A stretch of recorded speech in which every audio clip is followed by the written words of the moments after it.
Time to release the Kraken.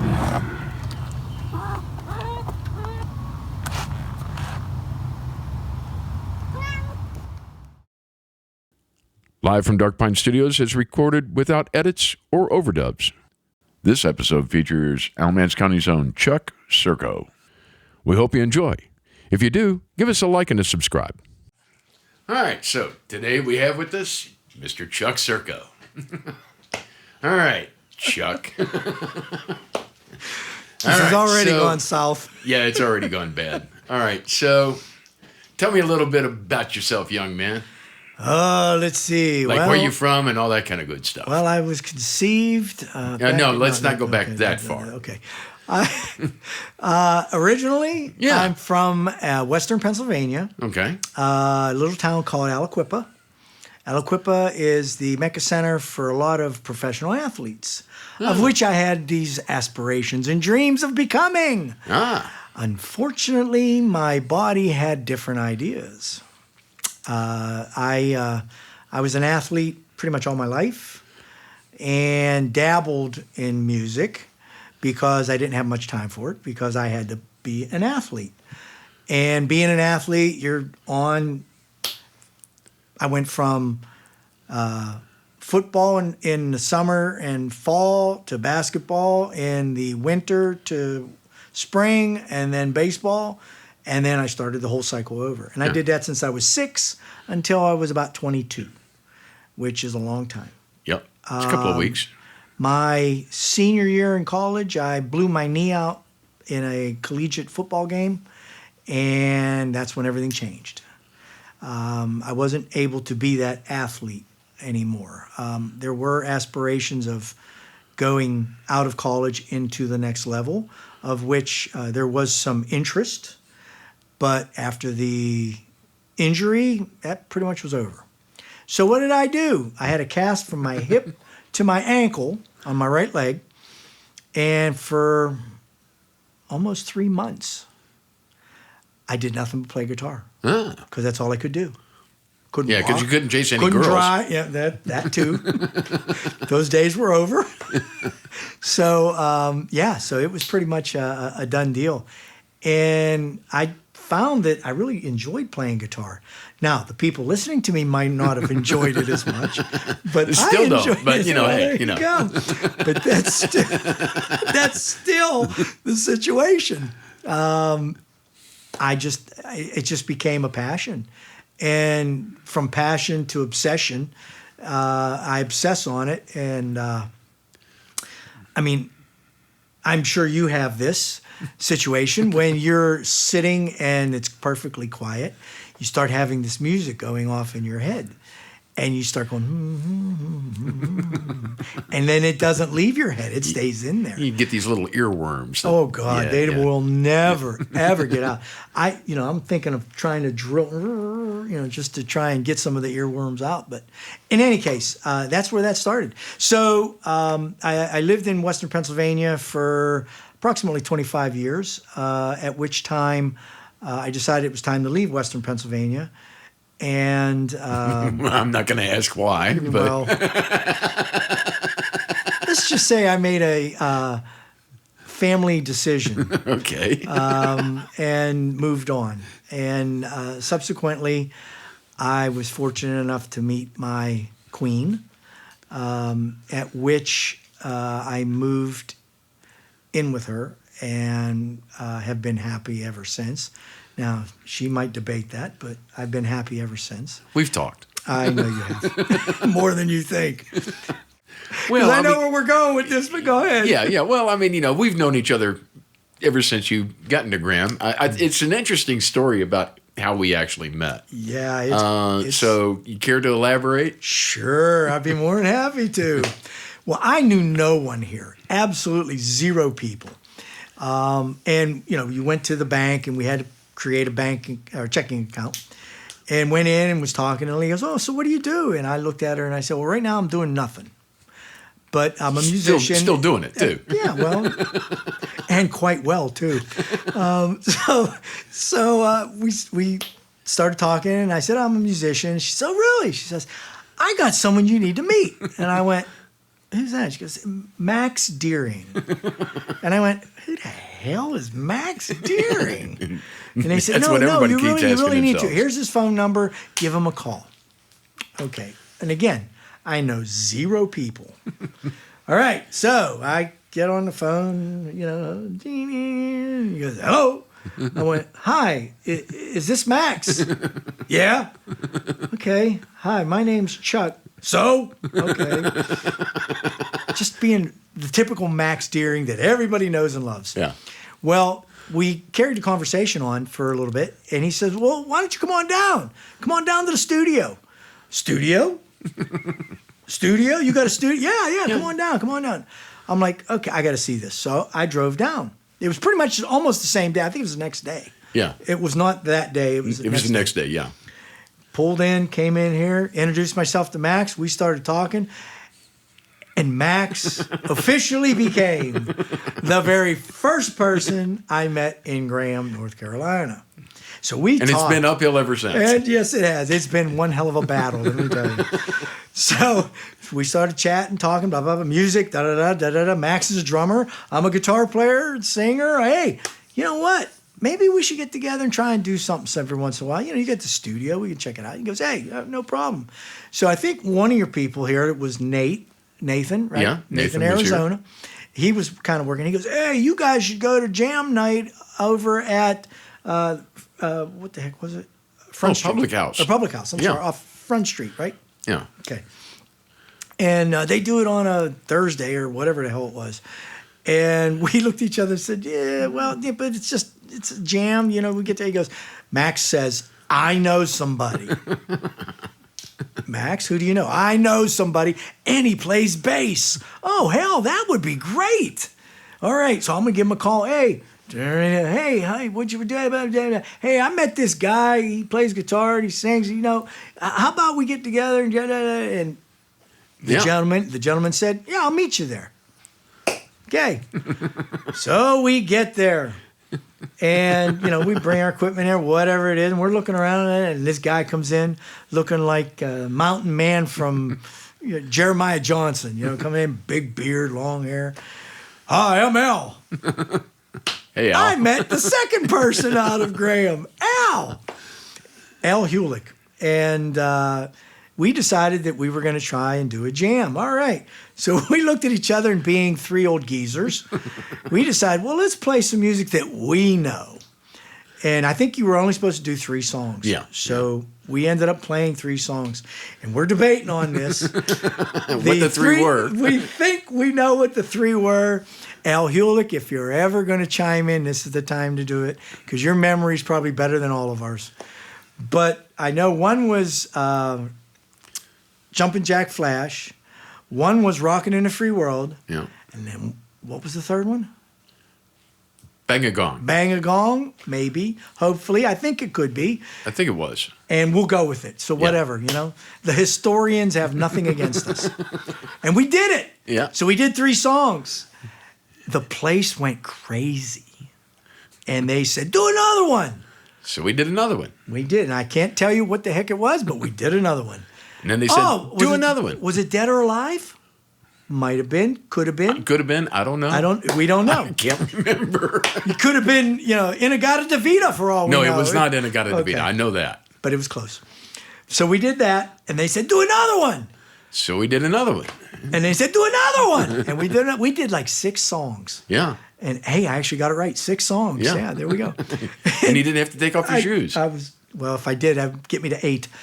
So we got it done, and everybody dug it. And then, man, you guys were good. Are you a band? What's the name of your band? Blah, blah, blah, blah, blah. And we're like, no, first time we got together. We didn't know. So we started opining on this situation, and we decided that maybe we should do something. And we did. And we did do something. We did a 3-piece for Rockin' for Research. I think so. And then we did no. We picked up a bass player. Dan was with us for a while. Dan Bain. Yeah, Dan Baines? Yeah, Dan. Yes, Dan. Yeah. Hi, Dan. Yeah, Dan Baines was a bass Set. player for a little bit of time. We went back to the Public House, and We played there. And we played there. And then we played someplace else, and then Dan took a hiatus, and He had then some we things picked up going Colonel, on. Right. and we went through a couple of other folks. We went through a couple of keyboard players, and then we kind of settled in for a long period of time. And that was officially from 13 to 23. I think it was 10 Yeah. years. 10 years And that then- I participated. Yeah, and then now let's talk about what's going on now. So, so you had the opportunity. I did. There was an opportunity presented to me about doing a tribute band for none other than ZZ Top. Gee, I Go wonder figure. why. Go figure. And I don't know. I still don't know. And it was a perplexing dilemma, because on one hand, I love the guys in Old Man Noise. You know, Billy, you, I guess, Al, me. We were together for a long time, and it was a brotherhood. It was a friendship. Yeah. And it's something that I still hold very close to my heart. That's the reason I come and try to support you guys, because I just love you guys. That was hard to say. I got to try this, because if I don't try this, I'm going to kick myself in the butt. And somebody's going to kick you in the butt no matter what. So true. And everybody was gracious about it, and really, y'all made it much easier for me to make that transition. And in doing the transition, and you can tell I'm Italian because I talk with my hands. If I put my hands down, I become a deaf mute. In doing the transition, it's grown into a pretty decent, fun adventure. Yeah. The band's name is called ZZ Top Notch, and we've played in South Carolina, Virginia, West Virginia. We got shows in Florida, Georgia. So we're hitting a good swath up the, I guess, the mid-southern states, and we're enjoying ourselves. And it's fun. It's a three-piece, as you know, with the ZZ Top situation. John Hubacek on bass and Joe Snyder on drums, and it's fun. And I got to say, Steve Mabe is my number one guy. He got me through a lot of rough times. He's kind of my guitar tech, aka helper, setup man. He does everything. he keeps your butt straight. Yes, he does. Yes, he does. Steve's a great guy. He's a great guy. And Jackie pays him well. And yes, she does. Yeah, out of my pocket. Yeah. Yes, yeah. yes. Well, yeah. But so that's been good. And you're kind of doing the solo thing. Yes. Every once in a while, I get a chance to perform solo, aka a lot of the things you saw here, a lot of this mishap that you saw earlier. Train wreck. The train wreck here, train wreck there. Here, Boy, train wreck there, no, train wreck everywhere, train wreck. That's right. Thank God there's no bloopers. But if you want to see the blooper reel, contact Max. He'll show it to you. I'll definitely hook you up. Yeah. You'll have more fun than a barrel of monkeys, let me tell you. But there's been some challenges with the solo career, only in the sense that, trying to find time to do it. Yeah. Because a lot of my weekends are taken up with travel, with my grandbabies, with my wife, and with the band. So it's not a lot of times I get to do it. But it's there. Yeah. It's there to do. I can fall back on it any time. So, yeah. So you've written a couple of songs. Mm-hmm.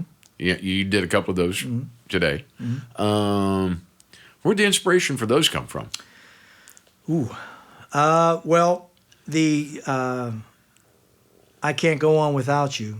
Actually, it's called Without You.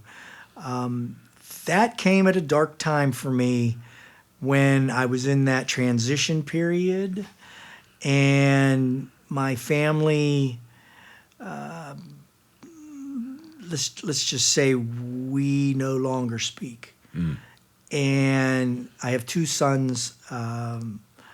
Basically, they're 41 and 37 now, and probably haven't talked to them in 15, 16 years. That's rough. But at the time, they were much younger, naturally. Yeah. And at the time of the transition, I was hurting. And this song just came to me very quickly. And it is a song about loss and not having them a part of my life. They were a part of my life for 25 years. Yeah. So anyway, that's where that one come from. Now the second one, which is a happy note, the second one, Little Girl, is a song I wrote for my wife, current wife, I should say, my trophy wife. What contest in hell did I win? That's what she tells me every time I say that. And in any case, I wrote that song for her. It's not how we met, but it's a good depiction because she used to come and see me play. And when I would play, naturally, she would be sitting at the bar, and there would be gentlemen suitors who would always try to become in her good graces, and it would just be, crash and burn situation. So I wrote this song about those trials and tribulations, and why don't you come and spend a little time with me? My dreams I can share. Come on. And she did. And it was the happiest moment of my life. Yeah. And she's saved my life a couple times. She saved my life out of that dark, depressing time. And she's also saved my life doing some extensive research on my sickness, as they say. And I would like to talk about that, if you don't mind. Sure. I mean, because that's no small part of what makes you what you are and who you are. You're right. And what it's done has actually opened up a lot of opportunities, a lot of information made accessible to people that are interested in knowing. We don't go out, we don't preach it. It's not like, hey, it's my religion now. But if anyone is curious about the situation, we're more than happy to talk about it. You've even had experience trying some of the protocol situation, and hopefully it's helped you. You're still on the side of the dirt, so apparently it's doing all right. Yeah, green side up. There you go. A gentleman told me this. He said, today's a good day. I woke up seeing the flowers and not the roots. I'm like, okay, I like that. But anyway, okay, not to talk about the elephant in the room. In 2019-ish, I was diagnosed with stage 2 bladder cancer. It was terminal at the time. The doctor said that if I did not do the golden procedure, based on what they know, which consisted of surgery, chemo, and radiation, I would be dead in a year. And that was like 2020. And it just goes to show that, heaven didn't want you and hell was worried about a takeover, so here you are. There you go. So when the doctors told me I had a year to live and they told me all the procedures they were going to do, I looked at my wife and said, we're out of here. I'm not doing this. And she looked at me and said, you're serious? I said, yeah, we're out of here. I'm not doing this. I said, look, if I got a year to live, I'm going to live. Yeah. I'm not going to go through all the surgeries and the chemo and the radiation because I won't survive that. I'll be dead. I'll be dead in a year. So I said, I'd rather take my chances and live that year and then close my eyes one night and not wake up. Yeah. So that put an emphasis on what do we do now? And I give all the credit. I give a lot of glory to God for one thing, and I give a lot of credit to Jackie for doing the research because she did. She dove in the deep end. She bird dogged that. Oh, yes, she did. And she was able to figure some things out, find some different protocols. We found an integrative doctor outside of Charlotte. We went visiting him for about a year. It was something. Yeah. It was something. And all the protocols that I took, all the strange medications that I was dealing with, the dog dewormer, fenbenzol, niclosamine, all these things that you can go to your local pet shop and find. No, I'm just kidding. But you could find it from there. Some of the farm stores have this stuff. But in any case, all these things I took caused changes in my body. Number one, I lost 25 pounds. Number two, and it wasn't because of the cancer. It was because I changed my diet. I went more to a vegetarian, vegan kind of situation, and really, really watched the intake of sugars, intake of starches, intake of carbs, and things just really went down. From there, changed my blood work, changed a lot of my blood work. All my markers were different. My A1C used to be high. Now it's in a normal range. So there's a lot of things that went through the process to do. So come 21, let's say October, I like to say October, like 21st, 21 as my death date, because apparently that was somewhat a year into that situation. And the night of the 21st, we'll just use that as the date. The night of the 21st, I looked at my wife, I kissed her goodnight, and I said, I love you, and I hope to see you in the morning. And I went to bed and woke up in the morning, opened my eyes, and I looked around, I looked at my wife, and I was the happiest man in the world. And she says, what? And I said, not dead yet. Yeah. So that's one of my monikers. I'm not dead yet. Yep. So it's been. And we actually had that tour. Yes, we did have that tour. Yes, we Ain't not dead yet tour. That's right. That's right. And it really gave a whole new perspective of life. Things changed. People changed. Dan and Lisa Alvis gave me opportunity to go back and play some music. Max and the guys, they donated their time for the Sirko Fest to raise money for some of my medical bills that were involved. Yeah, and we even made you play that show. Yeah, and I loved it. And all the people that played on that show, I mean, my God, that was a night I'll never forget. It was fun. And the people, this is what's really interesting. The people that I have met here in Alamance County are unlike anybody else that I've ever met in my life. Ain't it great? Oh, man. This is the best place to be. I'm telling you. My wife and I, when we talk about it, we're like, this is home. Yeah. This is home. Well, you're going to move, to the grandbabies? And say, no, this is home. Yeah. Graham is our home. And it's been quite the enjoyable time. And there's so much talent here. It's ridiculous. Oh, my God. Yeah. You could go anywhere on a Thursday, Friday, Saturday, even Sundays now, and you would find talent it's just unbelievable. Yeah. Whether it's a solo act, whether it's a duo, whether it's a full-fledged band, whether it's a mishmash of people just getting together and playing. Yeah. It's incredible. Yeah. There's more God-given talent here than anywhere else I've ever seen. Amen. No doubt. No doubt.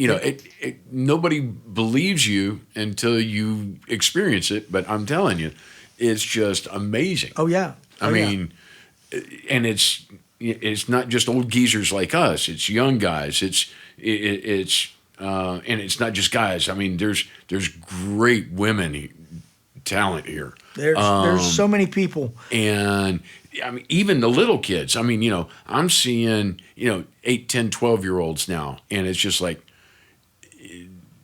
there's something in the water here. There's something. I'm going to agree with that because prior to me coming to Alamance County, I did have other ventures going on. I had a stint with a band called Smoking Section. Smoking Section was the house band for the Pittsburgh Steelers. Go Steelers. Maybe not this year. Maybe next year. You never know. But we actually did a TV show for Jerome Bettis, Heinz Ward, and the Steeler organization. Steelers took us to the Super Bowls. We went to the one in Detroit. We were able to go down to the one in Tampa. They didn't take us to Dallas, and they lost. So we went to Detroit. They won. We went to Tampa, and they won. And we went to, or did not go to Detroit or Dallas, and they lost against Green Bay. Boo hoo. Which, by the way, we now have their quarterback. Yay. Let's jump for joy. We're not going to go there. Yeah, please. Let's not go there. Yeah, you got another hour? We'll talk about it. But again, sports is a big part of my life. So there you go. All right. So anyway, so that's where we're at. It's the people of Alamance County are absolutely some of the best people I've ever met. Yep. And I stand by that. And it's just, you could go to other places and you could say, oh, what about this? What about that? But no. The people in Alamance County, they know who they are. There's not a lot of pretenses. You know, they're good old boys, or, you know, they're who they are, and you know what you got. Yep. You go to some of these big cities. There's a lot of egos in the way. Yeah. And not here. And I've seen that. I've seen that firsthand. There are a lot of people that believe that they are God's gift to music, and you know, I can't do that. Yeah. I can't deal with that. Yeah. It's a tough thing to believe that, hey, I'm the greatest thing since sliced bread. No, you're not. No. Because there's somebody better. Yeah, there's always somebody better. And this is not Olympics. We're not saying I'm the best player in the world. I'm the greatest singer in the world. This is a long distance race. This is and you learn. just competing and finishing the race is the goal. You know, it's not. I want to get off the starting line. Yeah, you know. Yeah, we move a little slower than most. You know, we got our walkers, and we're gonna make the run. That's it. Exactly right. Exactly. Right. Is there one question that I haven't asked you yet that you wanted everybody to know, other than your FOS or? What's my FOS? Oh yeah, Yes, I am. Yes, I am. Well, okay. I really don't know. I think it was divine. I don't want to say divine intervention, but it probably was that I got to meet you. Because from you sprang to Al. From Al, we got together and formed a band that allowed us to meet other people and talk to other people, and other people started to you know, participate in the old man noise, adventure. Exactly, and it is quite the adventure.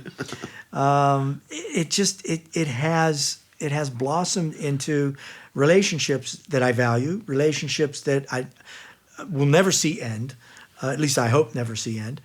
And it's the coolest thing in the world. It is. This is cool. I do want to say something, and I want to thank Max for doing this. There have been times where we have spitballed a lot of stuff.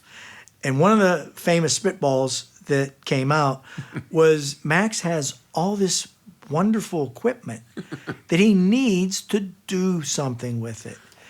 And he said, you know what? I'm going to do a podcast. That would be a great idea. And he's developing it. Yep. So I want to thank you for that.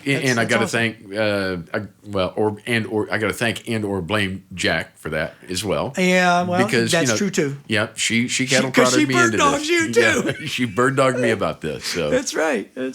Hey, that's what she does. Yep. And that's why I love her to death. She's a good kid. Yeah, she is. But that's it. I want to thank everybody from Alamance. I want to thank everybody, Old Man Noise. I want to thank Dan and Lisa Alvis. I want to thank Belinda over at Lucky's. God knows whoever else. Thank you all for giving me a platform to be able to share my passion with. Thank you, guys. And with that, get the hell out of here. I'm gone. We're done. Yay. That was fun. Yeah. That was fun. Oh.